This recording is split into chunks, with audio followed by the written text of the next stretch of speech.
Hi കൂട്ടുകാരെ, അപ്പം ഞാൻ ഇന്നൊരു സാധനം കാണിച്ചിട്ടാണ് വന്നത് കേട്ടോ. ഇത് ഇലയടയാണ്. നമ്മുടെ നാട്ടിൽ കാമല്ലട എന്ന് പറയും.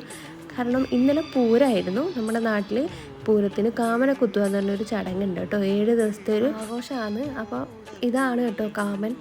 അപ്പോൾ നമ്മളെ വീട്ടിൽ കാമന കുത്തിയില്ല, വേറൊരു വീട്ടിലെ ഫോട്ടോ ആണിത്. അപ്പോൾ ഇതൊന്നും കാമന അയക്കുന്ന രാത്രി വിളക്കെല്ലാം കത്തിച്ച് വെച്ച് കാമന അയക്കും. 7ാമത്തെ ദിവസം രാത്രി പൂരക്കുട്ടികളെല്ലാം ഉണ്ടാകും. പെൺകുട്ടികളാണ് കാമന കുത്തുകയും ഒക്കെ ചെയ്യേണ്ടത്. അപ്പോൾ ആദ്യത്തെ 4 ദിവസം ചെമ്പകപ്പൂ വെച്ചിട്ട് കെണ്ടുമ്പടമ്പലാണ് കാമന കുത്തുക. പിന്നെയുള്ള 3 ദിവസം വീടിൻ്റെ മുറ്റത്ത് ചാണകത്തിനെ കൊണ്ടുവന്ന് കാമന കുത്തുക. ആ ഫോട്ടോ ആണ് മുന്നേ കണ്ടത്. അപ്പോൾ രാത്രി കാമന നമ്മളൊരു പ്ലാവിൻ്റെ ചുവട്ട് കൊണ്ടാക്കും, പൂക്കിയിട്ടെല്ലാം കൊണ്ടുപോവുക. അതിന് ശേഷം നമ്മളെക്കുള്ള അട തിന്നു. അപ്പം നമ്മൾ ആ കാമന കുത്തിയില്ല എന്നല്ല. അപ്പോൾ അപ്പുറത്തെ വീട്ടിൽ നിന്ന് കാമന കുത്തിയാൽ അട തന്നതാണ്. കാമന ഉപ്പും മധുരമൊന്നും ഇല്ലാണ്ട് അടയാക്കുക. അപ്പോൾ അതിന് ശേഷം നമുക്ക് വേണ്ടിയിട്ട് ഉണ്ടാക്കുന്ന അടയാണിത്. അപ്പോൾ അപ്പുറത്തെ വീട്ടിൽ നിന്ന് തന്നതാണ്. അപ്പോൾ ഞാനും മോനും ഒക്കെ കഴിക്കുന്നതാണ് കേട്ടോ. അപ്പോൾ വീണ്ടും ഒരു വീഡിയോ ആയിട്ട് കാണുന്നവരെ